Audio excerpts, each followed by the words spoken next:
Welcome to the Advantage Podcast, a monthly unscripted conversation with host David Ashcraft and top leaders impacting our world. Created by pastors, for pastors, to strengthen our leadership and expand our knowledge and influence. Well, hey guys, it's fun to have Dan Reiland here with us. And Dan, thank you for joining us on the Advantage Podcast. It's great to talk with you today. Thank you, David. It's a delight to get to talk with you as well. So really would love to just find out a little bit more of your background. And I will say real quick, the way I first came across you, late 80s, early 90s, I was listening to John Maxwell a lot. He was at Skyline Church. And I don't know that I ever met you or even heard you speak, but he would constantly talk about Dan Reiland and his executive pastor. And so that was my first recollection of even hearing your name, which was way back, 30 years ago or so? Yeah, well, actually 44 now. Is that what it is? That's amazing. He and I met 44 years ago when Patty and I got married, and we're coming out of seminary. And it's a long, and we joke, we're still very close friends, and he's clearly my mentor, and we talk a lot and are together when we can be. But sometimes on those stories, I feel like I tease him. I say, John, on a lot of those illustrations in your books, I feel like the south end of a northbound horse, we just laugh. But it's a rich history. He is just wonderful. And those were very formative years. I'm sure they were. Very formative years, yeah. So, Dan, if you went to seminary, and where'd you go to school then? Asbury. So if you went to seminary, you weren't probably thinking about being an executive pastor, or were you? Were you thinking you were going to be a senior pastor? What were your thoughts at that time? I was thinking I was going to be, actually, going back, my undergraduate work was in criminal justice administration. Interesting. And I was a private investigator for a year. Okay. And I had a call in my life. I was always involved in the church younger. And that's another long story of how that happens, kind of a God thing for sure. But got interrupted, and I kind of ran from it all and just went into my own field as a private investigator. But God said, that's not the work I have for you, and ended up going on to seminary. And I don't think I remember your question at that point, but in seminary at Asbury. And I know. And yes, I was planning on being a senior pastor. And I should tell you a quick story, I think. Well, I'll tell you a short version of a longer story. Yeah, no, that's fun to hear. So there was a thing at Skyline where if you went to seminary, if you were one of the preacher boys selected by Orville Butcher, the founding pastor, and I was one of the 27 preacher boys that he put his hand on. And of course, off I went, and he was like, no, to be a private investigator, but got back on track, went to Asbury. And the deal was you got to return to Skyline to be an intern. Okay. So I was John's second intern, and my claim to fame is that I broke John Maxwell's internship, because after me, he closed it down and never did it again. Is that right? That's funny. I was that bad. So that was the Pastor Butcher that he would always talk about in his enjoy tapes, and okay, it's fun to go back that far. Yes, indeed. So, but the redemption to the story is that at the conclusion of that, he also invited me on staff, and that launched our lives together. So did you start out as an executive pastor, or were you a staff pastor with a different role and then kind of morphed into that? Staff pastor for several years, spiritual formation kinds of things, lay ministry involvement, men's ministry, just pretty much anything except creative arts. Okay. Can't do any of that stuff. Then after a season, he said, I think I need you to step up and lead the whole team. And so that's what launched us into that direction. And that was a learning curve. You sit beside John Maxwell and you pretend to be the executive pastor, when you don't know what you're doing. Well, and I would imagine too, back then, that was a newer role, right? There weren't a lot of churches with executive pastors, because what I remember, Dan, is in the earlier days, or I say earlier, back early for you and me, that pastors would hire an associate pastor, and they would call him an associate pastor. And in essence, that was the executive pastor back then. But so a newer role for you then. It was a new role for all of us. We were amongst the first group. There's a couple of articles written of the first group, and apparently I was in it. And actually, I love this because it's the only time now I'm ever considered young, but I was the young guy in the group. It was Paul Selhammer with, Chuck Swindoll and that whole crew in Southern California.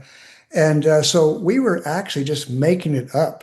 As a matter of fact, we couldn't really figure out exactly what I was to do for a year, year and a half. And so I finally said, John, why don't we do this? Why don't we decide what your job is, and then I'll do everything else. That's good. And that worked. That's good. Well, that's funny because that's what I often say, an associate pastor. I will tell you a bias real quick, Dan. I feel like sometimes now senior pastors are too quick to hire an executive pastor, or for a long time, they were too quick to hire an associate pastor because I felt like what they were doing is they would take whatever they liked, they kept it themselves, and then anything they didn't want to do, they would give to this associate pastor. And I think there's definitely a time and a place for that, but sometimes I feel like that happens too soon. So anyway, that's one of my biases. But I also realize personalities matter. And so there's certain things that I love to do that I wouldn't want to let go that somebody else may not. And so it changes the timing, I'm sure. Yeah, I think there's even sizes of church financially that makes sense, and when you start, and the reason that you bring on an exec pastor, and now of course it's been around so long. There's all different kinds of executive pastors. Right. Two main themes: more administrative, and then the one that's more ministry leadership development. That's the one I lived out for all these years, Okay. and I'm still having a blast. I finished at 12 Stone after 24 years, and I'm blessed to still be involved. They've invited me back to continue teaching and coaching leadership on the staff, not on staff, but with them. And as a matter of fact, Wednesday I'm with all the campus pastors for a couple of hours of leadership development, That's great. and so that's fun, fun, fun. But I'm pretty full time with coaching and consulting at this point. Are you? Okay, Yeah. good. And you're enjoying doing that, and that's Oh, keeping you plenty having a busy. blast. Good. Having a That's blast. great. Good for you. So let me go back to the exec pastor position for a moment. Yeah. And you mentioned there's two different types. You mentioned sizes of churches. So when is the right time for a church to consider hiring an executive pastor? Well, again, personalities, and I don't want to say there's one that's wrong, but I can say there's some that are more ideal. It's about 1,000 to 1,200 that's the Okay. more ideal. Yeah. And the reason is financially, it's difficult. I'm just go practical if that's okay. Yes. No, that's totally fine. Yeah. On a financial realm, it's very difficult to hire somebody who's going to be the quality of staff person that you need at a smaller church. And as a matter of fact, 800, 1,000, 1,200, even at that size, the executive pastor is probably going to have at least one ministry portfolio that he would or she would own, like small groups or ushers Yeah. and greeters or something. It's almost 1,800 before all you do is lead development, the staffing, all ministry design and architecture. You're about that far beforehand. I'll Yeah. tell you something that's interesting that happens over and over and over as I get to coach churches and exec pastors and senior pastors is you hire someone early, and so they're doing both halves. 500, 600, 300. They're doing administrative stuff and ministry stuff. And then it comes time where the church has grown, it's bigger, and it's time for the exec pastor to choose what side they want. They always choose the ministry side. Really interesting. And yet many of them are gifted for the administrative side. And then it becomes a tough choice. Yeah. Now it's like, well, but you're really good over here. I know, but I want to do this one. And so those are kind of like some of the people things that get tricky more than just finance. Yeah. But it can be done. It is done. It's just a little bit more of a risk. Now, why do they tend to choose the ministry side? They just enjoy more of the people aspect of the ministry side, or do you know why they choose that more often than not? Um, you want me to be candid about it? Yes, I'd love to. Yeah. I think it's just the more appealing side. They feel like that's the more important side. And Okay. they feel like that's the side that they want to be on, where both of them are extremely important. Exactly. I partnered with, Kevin, myself, and Norwood Davis. Norwood Davis is a genius. I mean, we would have never survived without his skills and abilities and the finance and buildings and all that he did. And so it's not a who's better, it's a partnership.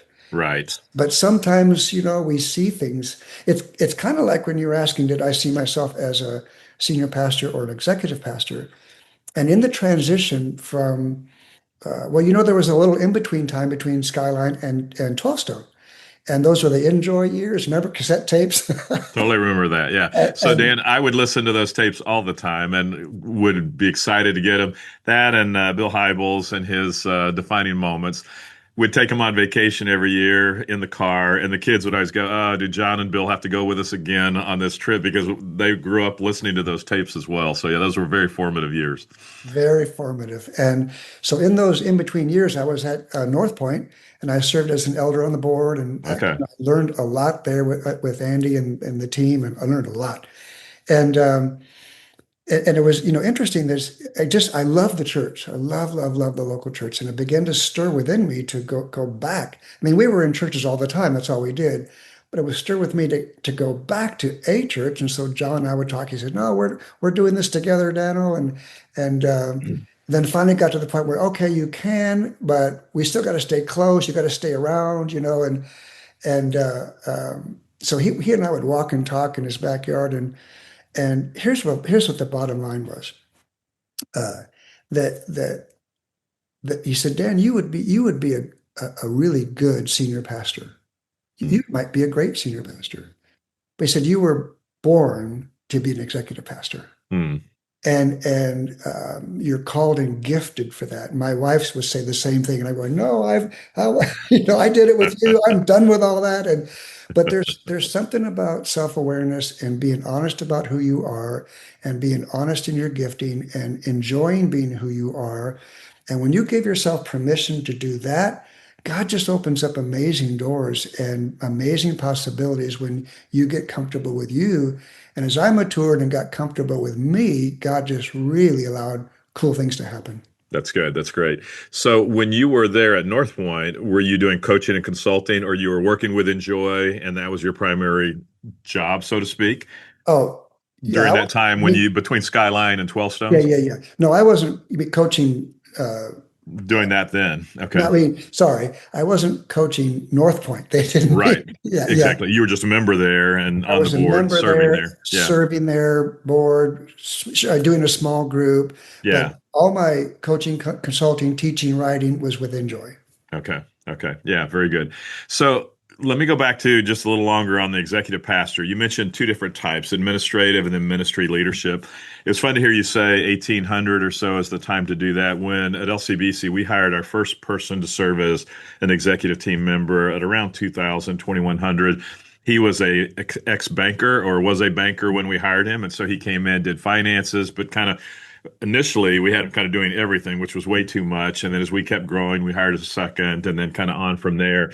But when that person comes on, depending maybe on their strength set, depending on the senior pastor's strength set, that really defines what it is or what the role is in that situation, I'm guessing. Yeah, absolutely. So you're kind of picking one of those two big lanes, but then inside of the big lane, it's what are their gifts? What are their abilities? What's their Yeah, experience? And they can pick up, there's no straitjacket. It's kind of right. designed it according to the person. And some, you can, I love really, really large churches too, because they'll have some of the funkiest org charts and crooked lines and going where. And you say, well, why is your administrative XP over the children's department? Because it works. Yeah, Because it exactly. works. So yeah, but it's almost up in that 1800 before that's really just what they're doing. Right. Yeah. No, that's good. And so, talk a little bit. You talked about funky lines in some of the bigger churches, and I'll listen to people talk as though there is one very strong way that it always has to happen, and the lines have to be very clear as to who reports to who. But it sounds like you're okay with what works, and it may be different in every situation. Absolutely. I've seen a gazillion org charts, I'm and some of them sure. are very entertaining. And some of them, they build them, put them on the wall, but no one ever looks at them. Right. Some of them get hung up about who's at what level. And of course, that's not the point of an org chart. But I think we have to give ourselves permission for the org chart to serve the organization, not us serve the org chart. That's And good. and it's just it's really a tool for communication. It's a tool for how the system works. And yeah, if for example, let's go here for a second. I always start the org chart idea with the personality and wiring of the senior pastor, Okay. because if if he many of them, I want one XP. I don't want to fool around with all that stuff. I'm not doing that thing. I want one, and that's how we're going to do it. And others, no, I really like a team. But then the team ones, they'll have to want 4 or 5 or 6 or 7, and that's, in my opinion, a little too big because they really can't tend to all that with reviews and development and one-on-ones and all that stuff and do their job. Right. I try to get the team guys down to about 3 or 4. Okay. And the guys who want one, we try to build executive team meetings. So if you just have one who kind of help run the whole thing, there's at least a collaborative spirit with a group that they're talking with. Right. And I think after a while, most churches, 10,000, 12, if they get really, really big, then one it starts to be the bottleneck. Yeah. I think Kevin and I experienced a bottleneck. Bottleneck for me is not some big ethereal kind of thing. It's a very simple definition. A bottleneck is simply when the top leaders in the organization are preventing everybody else on the team from running at full speed. That's good. They're waiting on us. We can't make decisions fast enough. We're just stopping up the system. And when it gets that large, or any size, where the top leaders are bottling up because they can't get to it, it's time to change the structure. Yeah, that's good. And, Dan, for me, it was the concern about a bottleneck. It was also, my strong bias is a team as opposed to one. And Right. my reason for that is bottleneck, but also my reason was maybe style and preference of if one person was going to make the decision of the style or direction of the church, I'd rather it be me than an executive pastor. If somebody was going to be a bottleneck, I'd rather I be the bottleneck than somebody else. And so I would always choose to say, let's go with a team. So you mentioned 3 or 4 positions on a team. What would those positions ideally be? And I realize it's changing all the time. And you mentioned the structure has to change. And I think we at LCBC changed structures probably 7 or 8 times in my 32 years there. So constantly evolving. But in a setting, so let's say you've got 2,000 or 3,000 people in your church. How many would you have on that team if you were going to go with a team, and what might the positions be? Yeah, I think if there was just a classic design of a team, there's probably 3 people, and those 3 people are the administrative leader, who Okay. call them, today we probably call them director of ops, so the administrative person there, they got finance and office and buildings and IT and structure and all that kind of stuff. And then there's the creative, the production, the arts, worship, that whole realm, media, sometimes communication, although that can be a specialty. And then kind of in the center is the executive pastor, who is over the ministries, all of staffing, over leadership development. Those 3, that's sort of a classic design. And where does finance fit in on that one then? Is that Finance, I'm sorry, would be on the administrative director of ops. That'd be the ops side. Yeah. Okay. All right. Interesting. And then the senior pastor, typically in that classic model, is he the one leading that meeting, or is the executive pastor doing that? Well, it depends again on the personalities. I mean, the executive pastor might. That's a good question. It depends on when you say leading it. I think the senior pastor is leading the meeting because of their Right. presence, right? Right. So they get to speak whenever and all that. But I'm glad you stopped there, because I think the executive pastor does bring the agenda Okay. and gets all that gathered, gets that prepared, and then the senior pastor can add to it anytime he wants, obviously. Or hijack it whenever they want. Probably that Hijack it happens or a lot whatever it too, might yeah. be, and you have to get relaxed, about you have to get really relaxed about how far you get through the agenda. Yeah. When I get to sit down with XPs, I'll always tell about the top 3 skill traits, very unique skills to any of the most successful XPs I've ever worked with. And one of them, the first one, is the ability to handle all authority and no authority at the same time. And just That's good. understanding the principle of the throttle, being strong enough to lead, but not being so hungry you have to take over. That's good. So how did you respond? I mean, you were working with strong leaders. So you were there with John, you were there with Kevin at 12 Stone. And so I would imagine, I used the word hijacked a few moments ago, but I would imagine that there were times where you were headed clearly in one direction, and either John or Kevin or somebody would come in and change course. And so how did you respond to that? Would that frustrate you? Would you talk to them? Or what was your response when course correction was happening that you hadn't really been aware of, or it just happened suddenly? Well, honestly, uh, they just didn't do that. Is that right? Okay, interesting. They really didn't. They were both extraordinary in two ways. One was, they both have so much charisma and they're big personalities that they just walk by, and I called it the Maxwell morphine. The touch of the hem of his garment. So much charisma Yeah, that he'll just bless and anoint things in the hallway, and off they go. And right. you just wait, John, no, And so what we learned was, of course, you can talk to the pastor, but he always directed the staff back to me for decisions. Okay. And so with both of them, honestly, we just always talked first, where there was just no daylight. And with Kevin, there were really three of us. It was Norwood, Kevin, and myself. And we just always kept communication tight and strong.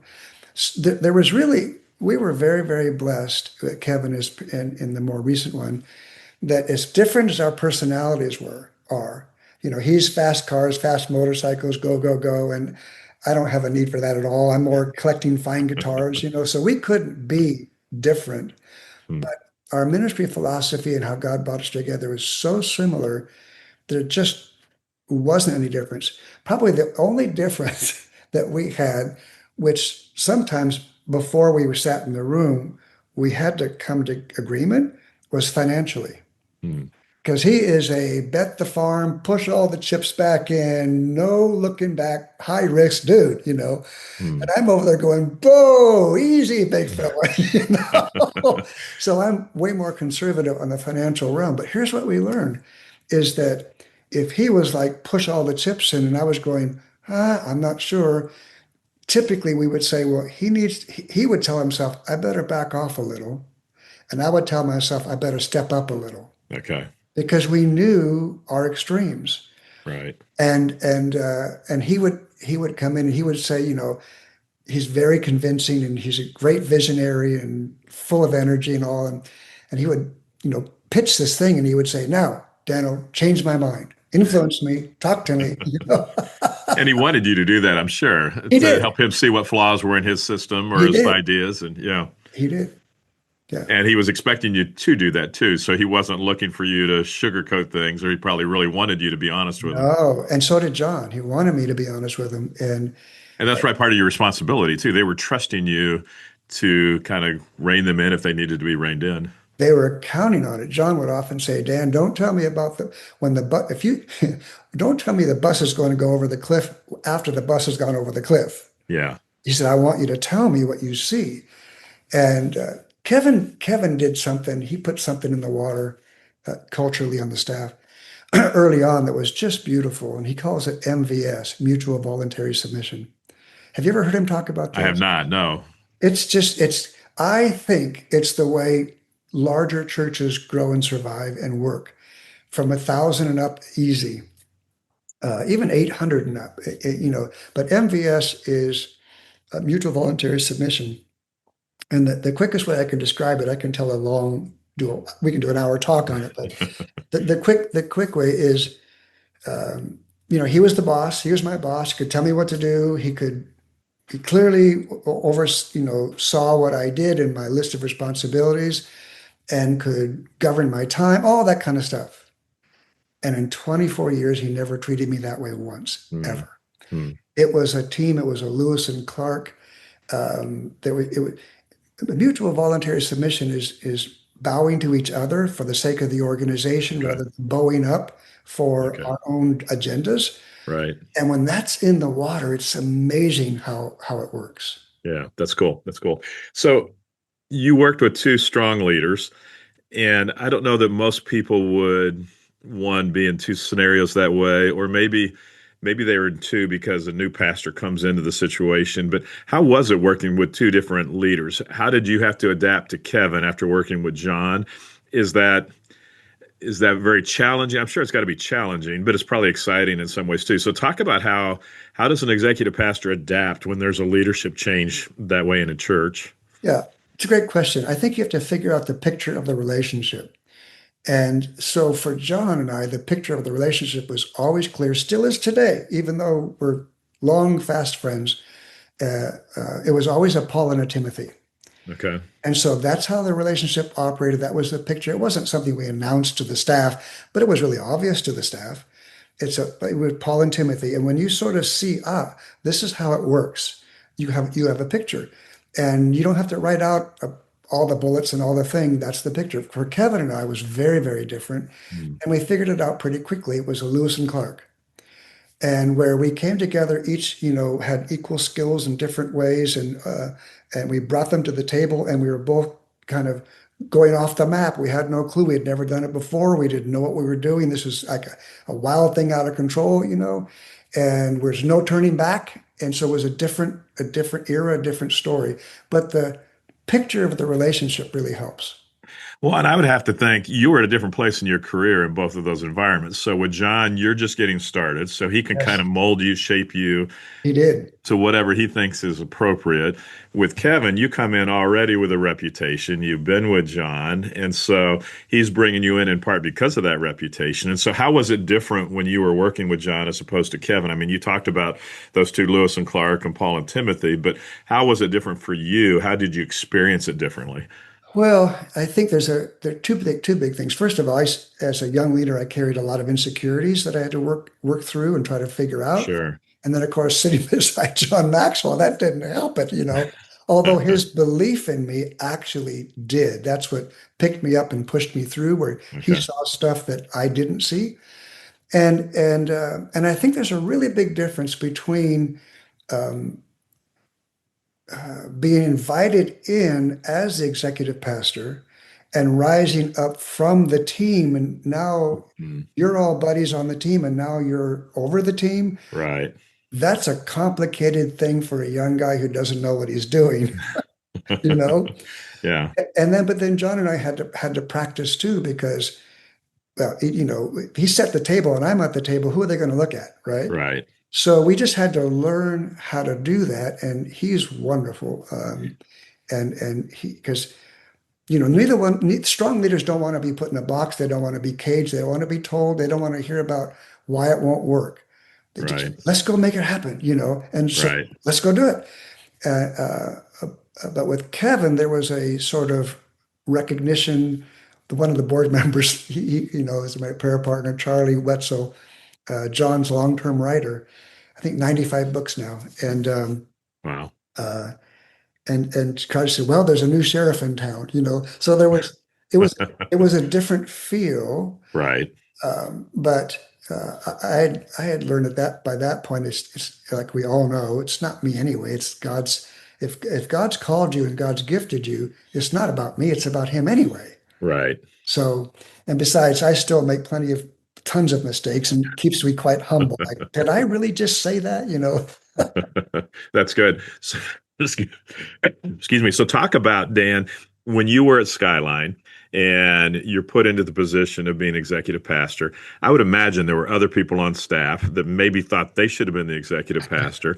So how does a senior pastor help this rising executive pastor function well? What did John do, or what did you wish that he had done to help you succeed in that role? Because I would imagine a lot of our guys that are listening are either considering having an executive pastor, they've got one, but they're trying to figure out how to continue to help them and build them and develop them. And so, what were some key things for you as you were starting out? So that's a really wonderful question. As I was starting out, I think one of the things well, first of all, we just figured out the roles and expectations and the picture of the relationship. So with that foundation set, I think publicly, he never ever corrected me publicly, Mm. or contradicted me in the meeting, or in some way just cut me off at the pass, or we're not doing that, Okay. ever, ever, ever, ever. And but flip side, he was a wonderful coach with great candor and honesty on the other side.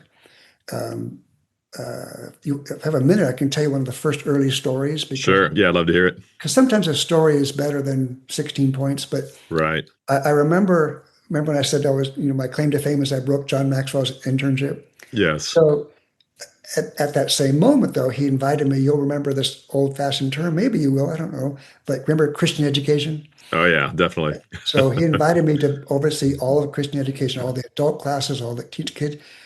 And so about a month in, so I was an intern for a year, and about a month into, now I'm a real pastor, right? And I got my first report card out of seminary about a year and a month in. And it was 4 words from the director, the volunteer director of uh, actually it was a children's leader, it was. And it was 4 words, as we don't like him. Is that right? Yes. And I So go, how do you respond to that anyway? just like, yeah. Well, and of course they got to him really quick. And so he sat down and he said, I'll never forget this. Was about 1982.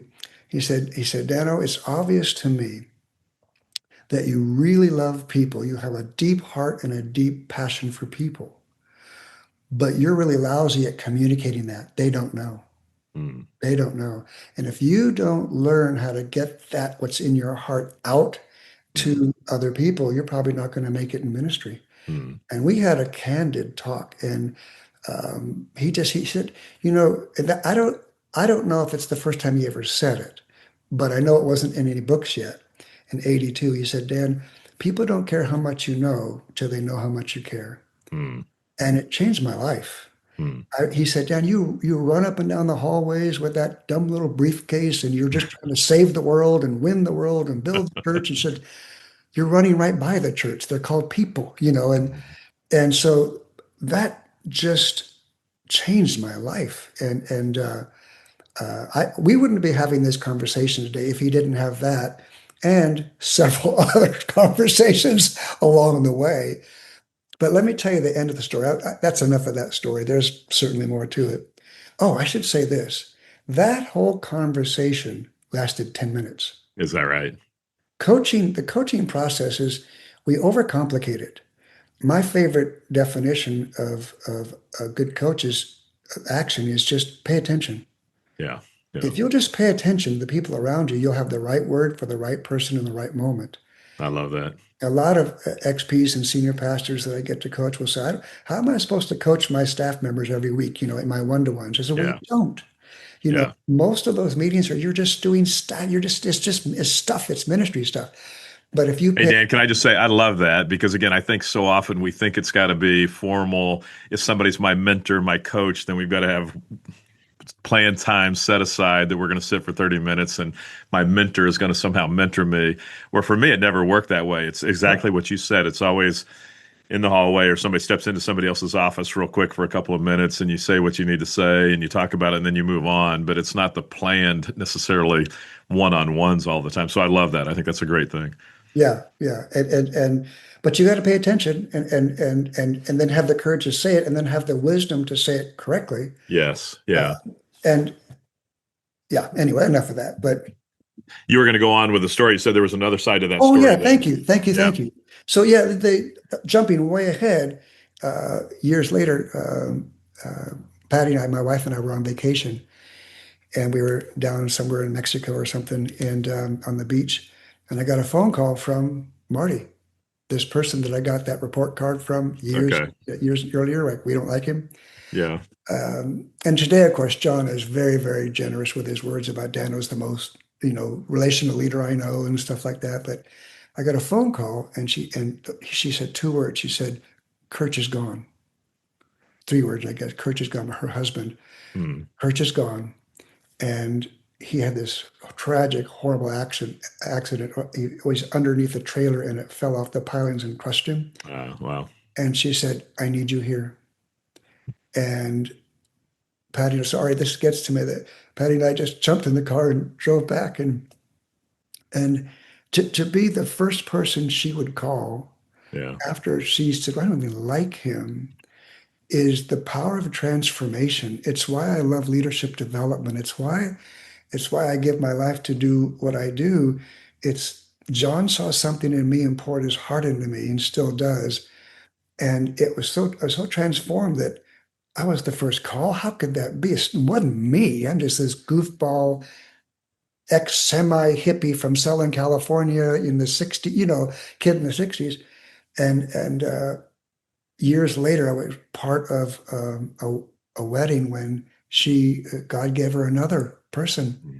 And so anyway, I don't know why I'm doing all that. Just kind of came out, but there's a leadership development's a powerful opportunity. It's a gift from God. It's part of legacy. It's how, if you have a vision big enough and bold enough that you can't do it by yourself and you can't do it without God, you need more and better leaders. Right. Exactly. And who's going to do that? Exactly. And then my experience, a lot of times pastors don't want to take the time to develop their leaders. They hope to somehow be able to import them from someplace else, and they're already developed and fully ready to run. And yet that has not ever been my experience, both either because we couldn't financially afford to import those people, or even if you did, they weren't what you thought they were going to be. And so it's almost easier to just go ahead and develop them, coach them up like you're describing.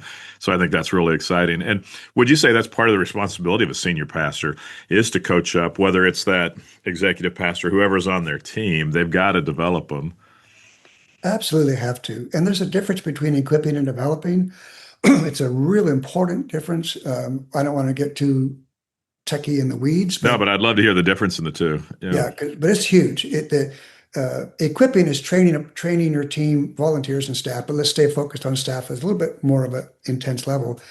But equipping is training them to do specific ministry tasks. Okay. So how do you, recruiting, how do you do, training them to do a certain thing. Developing is pouring into them so they become a bigger, better, stronger person. Equipping is based on the organization's agenda. Developing is based on the person's agenda. Okay. Equipping is a transaction. I'll train you how to do this. You do this. Development's more of a transformation. It's a gift. And so I'm giving this to you. So, we love it with the volunteer leaders because of the development. They're the ones that get promotions and raises, and they lead their family better. We try to say make 80% of your illustrations not about the church when you're doing leadership talks with volunteers. Make it about leading their home family better, leading their community better, leading better in their jobs, and just raise them up as a human being, spiritual leader. That's great. And of course with the staff. But so there's a big difference. Now, is there a blend and blur between equipping and developing? Of course there are. Mm-hmm. But it's just, and call them whatever term you like. Some people like to say training and developing, but training for me is the overarching word over the two. But just making sure that you have both. Here's what I've learned.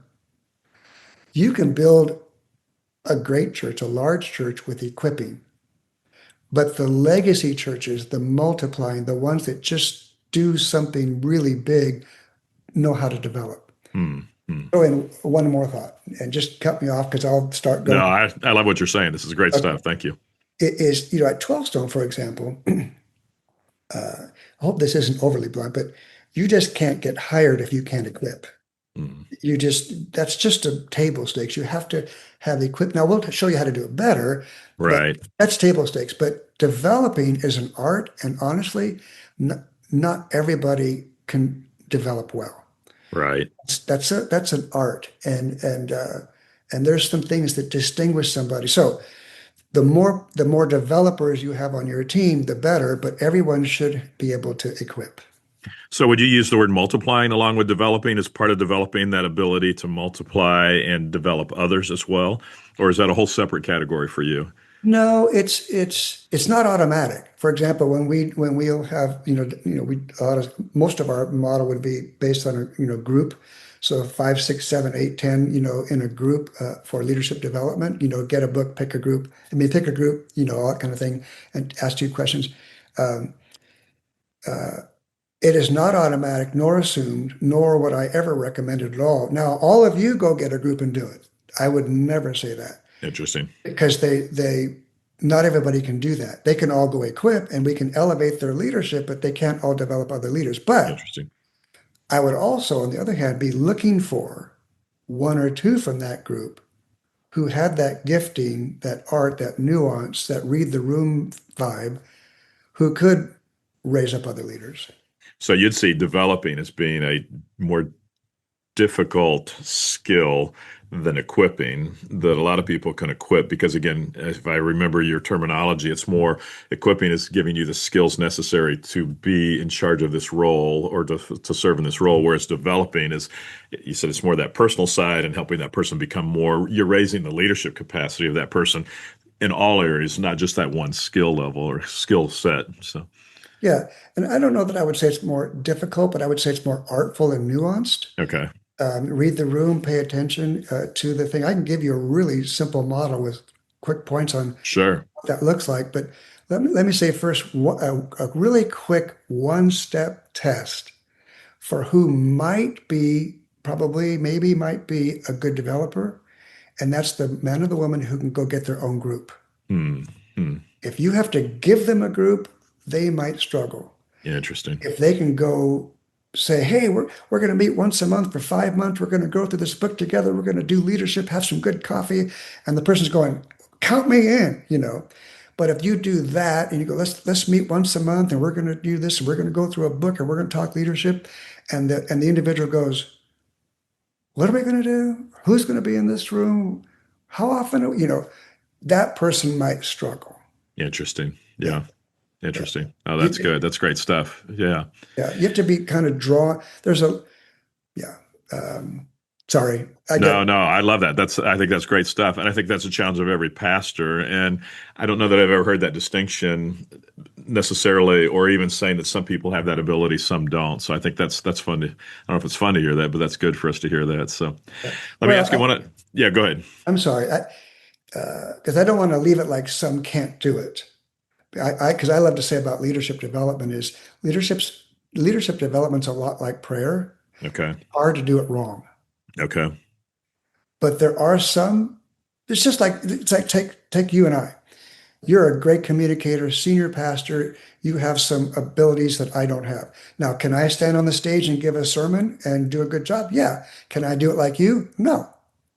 That's all I'm saying. I don't want anybody Right. that Yeah. they can't develop, Right. but there are some who just have a more natural gifting for it. Yeah, But that's it's good. really hard to do it wrong. Well, we may need to pull you into the advantage at some point here and do a session for us on helping everybody understand what are some of those skills or traits that it takes to develop, because I think that's huge. That's key. So fun to hear that. Can I ask you one other question before we end here? Do you see any trends happening in churches? You've been at 12 Stone, you said 24 years. You're out, you're coaching now. Any trends that are coming up that would be good for us to be aware of? Or do things seem to be somewhat stable in the church world right now? What do you see going on in churches?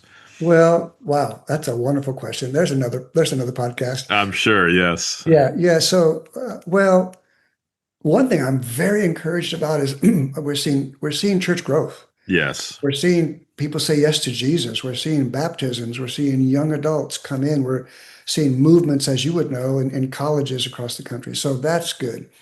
On the other side, I think we're seeing such a rapid change in culture. It's very difficult to keep up.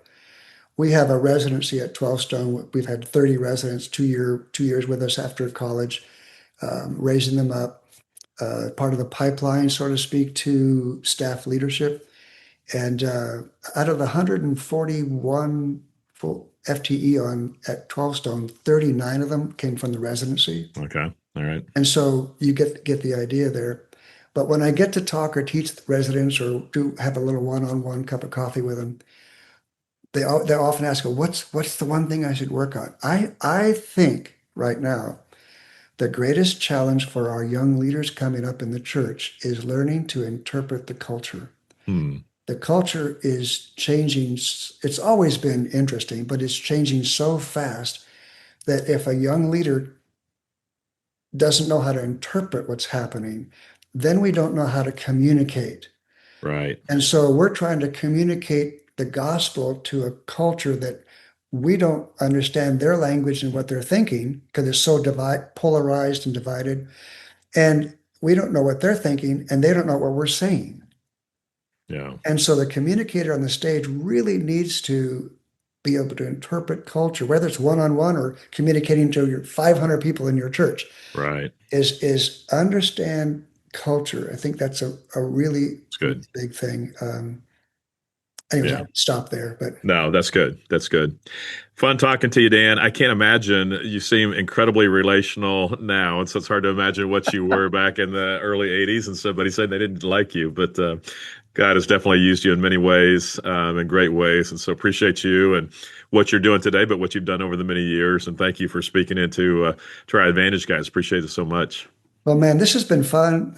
Maybe we get to do it again. Sorry if I got going a little too fast, but it's just a joy to talk with you. And I pray God continues to bless your ministry. You know, that what I hear from pastors like John Schwartz and others that and Pat, it's really a God thing what he's doing with you. So thank you for doing what you're doing. Yeah, thank you, Dan, so much. And have a good day today. Appreciate All you. right. Thanks. Thanks, Dan. Thank you for listening to the Advantage Podcast with David Ashcraft and for participating in our goal to strengthen and encourage pastors and their churches so more people are introduced to Jesus across Pennsylvania. If you found this helpful, feel free to pass it along. To find out more about the work of The Advantage, visit our website at theadvantage.org.